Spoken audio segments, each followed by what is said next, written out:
ابني واخويا وجوزي عملوا حادثه توفوا. انا بقيت دلوقتي الاب والام، انا اللي واقفه ما بزعلهمش، اجيب لهم عينيا. ربنا بيوعني في حاجات كده بظلم فيه، وربنا وانا اقول يا رب ربنا بينجيني، والله بينجيني ويقف معايا. الموقف صعب مش جدا. والله ببقى حاسه بيه وببقى قاعده مرعوبه، وابص الاقي باذن ربنا عنده بتبقى، ابص الاقي ربنا خفف الكرب والدنيا بقت جميله. ده كله بفضل شويه المكرونه او الشات والحته اللحمه.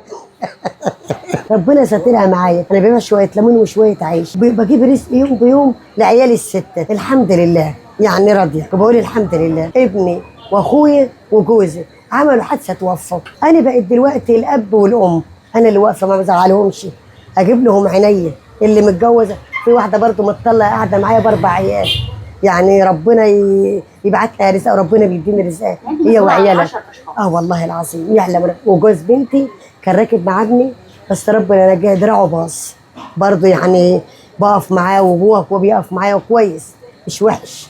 ربنا ينجيه. انت اللي اتقال عليكي ست ابنة راجل يا رب يسعدك ويسعد ايامك ويبارك لي فيكي، والفدوه ده يعمل حاجات كتير عشانك كمان. لا انت زي العسل والله، ربنا تسلمي. يكرمك. احنا مش عايزين حاجه، عايزين الكلمه الطيبه. الكلمه الطيبه صدقه عند ربنا. عايزين ايه؟ انا فايده معايا وحلوه والناس بتتكلم عليا وحش، ايه فايدته؟ ماليش لازمه. انا عايزه ست بسيطه كده، والناس تقول كفايه لما اموت تقول الله يرحمها ويسامحها. هي دي اللي انا عايزاها.